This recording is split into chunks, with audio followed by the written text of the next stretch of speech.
Hi hello నమస్తే welcome back our channel Bhavani happy family. అందరూ ఎలా ఉన్నారండి? అందరూ బాగుండాలి, అందులో నేను ఉండాలి. సో అందరూ బాగుండాలని భగవంతుడిని మనస్ఫూర్తిగా కోరుకుంటున్నాను. సో ఈరోజు మనం వచ్చేసి చికెన్ కర్రీ అయితే చేసేద్దాం అనమాట. చాలా టేస్టీగా చపాతీలోకైనా దేంట్లోకైనా టేస్టీగా అనమాట. ఫస్ట్ అయితే వచ్చేసి చికెన్ని నిమ్మ చెక్క పిండేసి చక్క కొంచెం సాల్ట్ వేసి ఒకసారి అయితే కడిగేయండి, వాష్ చేసేయండి. సో తర్వాత మళ్ళీ కొంచెం పసుపు వేసి మళ్ళీ వాష్ చేసేయండి. చక్కగా నీసు వాసన ఉండదు, ఏమీ ఉండదన్నమాట. ఇట్లా వాష్ చేసుకుంటే మనం చక్కగా ఇట్లా వాష్ చేసేసిన తర్వాత చికెన్ అయితే నీట్గా క్లీన్ చేసుకున్న తర్వాత పక్కన పెట్టేసుకొని చక్కగా. సో ఇప్పుడు మనం వచ్చేసి కర్రీలోకి కావాల్సినవన్నీ కూడా మనం ప్రిపేర్ చేసేసుకోవాలి. సో యాజ్ యూజువల్ ఇప్పుడు మనం ఈ చికెన్ మ్యాగ్నెట్ అయితే చేసుకోవాలి. ఫస్ట్ చికెన్ మ్యాగ్నెట్ చేసుకుంటే చక్కగా ఉప్పు కారం ఇవన్నీ కూడా బాగా వెళ్ళి చాలా బాగుంటుందండి కర్రీ టేస్ట్ అయితే. సో ఇందులో ఫస్ట్ కొంచెం పసుపు, చిటికెడు పసుపు, ఎంతో వద్దు. సో ఇందాక అలాగే వేసి వాష్ చేసాం కాబట్టి సో ఒక స్పూన్ కా ఉప్పు అయితే వేసేసుకోవాలి చక్కగా. ఒక స్పూన్ లేకపోతే స్పూనున్నర వేసుకోండి మీకు రుచికి తగ్గట్టు. తర్వాత వచ్చేసి కారం అయితే 2 స్పూన్లు అయితే వేశాను నేను. అంటే కొంచెం మనకి నాన్ వెజ్ అంటే కొంచెం కారం ఉంటేనే బాగుంటుంది. తర్వాత వచ్చేసి పెరుగండి, పెరుగు అయితే 2 స్పూన్లు, 2 టేబుల్ స్పూన్లు పెరుగు కూడా వేశాను నేను. సో పెరుగు లేని వాళ్ళు నిమ్మకాయ చెక్క కూడా పిండుకోవచ్చు అనమాట, ఒక చెక్క. సో ఇదంతా కూడా శుభ్రంగా కలిపేసుకుని ఫ్రిడ్జ్లో అయితే ఒక గంట పాటు అయితే చక్కగా పెట్టేశారంటే చాలా డెలిషియస్గా మెత్తగా వస్తాయి అన్నమాట. ముక్క మెత్తగా భలే ఉడుకుతుంది. సో ఇదైతే ఫ్రిడ్జ్లో అయితే పెట్టేసుకుందాం మనము.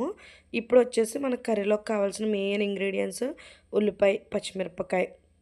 నేనైతే ఓన్లీ ఒక పచ్చిమిరపకాయ తీసుకుంటానండి. తర్వాత వచ్చేసి కొత్తిమీర, టమాటా, అలాగే అల్లం వెల్లిపాయ పేస్ట్ అనమాట. అలాగే పసుపు, ఆయిల్. సో మనకి కర్రీలోకి దాల్చిన చెక్క ఒకటి, అనాస పువ్వు, అలాగే మరాఠీ మొగ్గ, ఇలా లవంగాలు, అలాగే బిర్యానీ ఆకు, కొంచెం సాల్ట్. తర్వాత వచ్చేసి ఇది నేను ఎందుకు చూపిస్తున్నానంటే అల్లం వెల్లిపాయ పేస్ట్ నేను ఫ్రెష్గా చేసుకున్నానండి. ఎప్పుడైనా సరే ఫ్రెష్గా అల్లం వెల్లిపాయ పేస్ట్ చేసుకుంటేనే బాగుంటుంది నాన్ వెజ్లోకి. సో తర్వాత వచ్చేసి జీడిపప్పు. సో నేను అంటే నేను నాన్ వెజ్ కర్రీ ఏ కర్రీ ఉన్నా లేకపోతే ఎప్పుడైనా కర్రీస్ క్యాప్సికమ్ అని అలాంటివి వండితే జీడిపప్పుని అలాంటి అదే వేసేస్తూ ఉంటాను జీడిపప్పు. తర్వాత వచ్చేసి స్టవ్ ఆన్ చేసేసి మనం చక్కగా మన కడాయి పెట్టేసుకుని ఆయిల్ అయితే వేసేసి మన ఉల్లిపాయని, పచ్చిమిరపకాయ అయితే వేసేసి చక్కగా కొంచెం లైట్గా వేగించేసుకోవాలన్నమాట. తర్వాత వచ్చేసి మూత అయితే పెట్టుకోండి. ఒక 2 మినిట్స్ చక్కగా మగ్గిపోతుంది. తర్వాత అయితే చక్కగా మూత తీసేసుకుంటే చక్కగా చూసారు కదా, చక్కగా ఇదైపోయిందనమాట. సో నేను మర్చిపోయి గుంట గరిటె పెట్టేసి మళ్ళీ తీసేసి గరిటె పెట్టానమాట. ఇప్పుడు ఒక రిక్వెస్ట్ అండి, ఇంకా మన ఛానల్ ఎవరైనా సబ్స్క్రైబ్ చేసుకోకపోతే వెంటనే సబ్స్క్రైబ్ చేసుకోండి. అలాగే పక్కనే బెల్ ఐకాన్ ఉంటుంది, అంటే మనం ప్రెస్ చేశారంటే అలా నేను నోటిఫికేషన్ ఇచ్చారంటే నేను ఏ వీడియో పెట్టినా మీ వరకు చేరుతుంది. So please subscribe our channel Bhavani happy family. ఉల్లిపాయ ముక్కలు మగ్గిన తర్వాత కొంచెం చిటికెడు పసుపు వేసుకుని తర్వాత నేను చూపించాను కదండి మరాఠీ మొగ్గ, లవంగాలు, అలాగే దాల్చిన చెక్క, అనాస పువ్వు, బిర్యానీ ఆకు అవి కూడా వేసుకొని చక్కగా ఫ్రై చేసేసుకోవాలి. సో నూనె వేసిన తర్వాత మనం ఇవి వేసుకుని ఫ్రై చేసుకుని ఆ తర్వాత ఉల్లిపాయ ముక్కలు అయితే వేసుకోవాలి.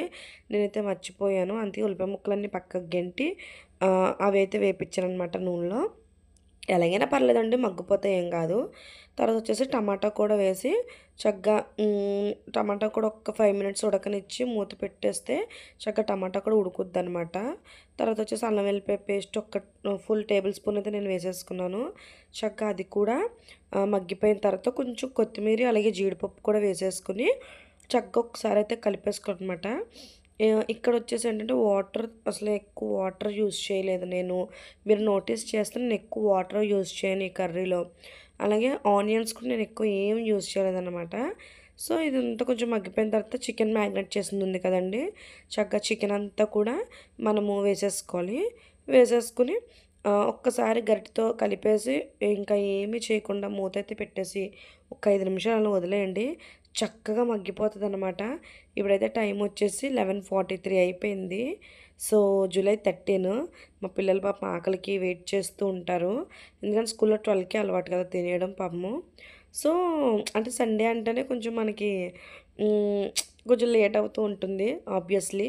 సో, వాటర్ చూసారా పైకి ఎలా తేలుతుందో, మనం వాటర్ ఎయలేదు. చక్కగా పైకి అట్లా వాటర్ తేలుతూ ఉంటుందనమాట. సో, అలాగా ఒక్క 10 నిమిషాలు ఉంచిన తర్వాత తీసిన తర్వాత సిమ్‌లోనే చేయండి.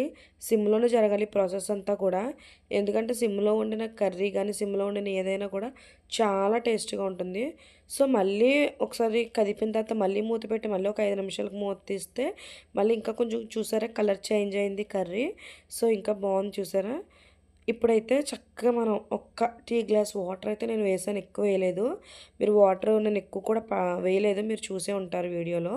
సో, వాటర్ కూడా ఒక టీ గ్లాస్ వాటర్ అయితే వేసేసుకొని లేకపోతే ఒక టీ గ్లాసులన్నర అంతే. వేసేసి చక్కగా మళ్ళీ మూత పెట్టేయండి. ఉప్పు, కారం అన్నీ సరిపోయినాయో లేదో చూసుకోండి. మనం ఇక్కడ గరం మసాలాలని, ధనియాల పొడులని అయ్యని, ఇయ్యని ఏమి యూజ్ చేయలా. చక్కగా ఉప్పు, కారం వాటితోనే మనం కర్రీ అయితే చేసామనమాట. అల్లం వెల్లిపాయ పేస్ట్ అంతే. సో, చాలా డెలిషియస్‌గా ఉంటుందండి. చాలా చక్కగా ఉంటుంది ట్రస్ట్ మీ. ఒకసారి ఇలా ట్రై చేసి ఎలా వచ్చిందో నాకు కామెంట్ రూపంలో తెలియచేయండి. అలాగే మీ ఫ్రెండ్స్‌కి, ఫ్యామిలీకి, రిలేటివ్స్‌కి షేర్ చేయడం మర్చిపోవద్దు. ఫైనల్‌గా కొత్తిమీర పడాల్సిందే కదా! కొత్తిమీర పడకపోతే ఎలా? Subscribe our channel. బై.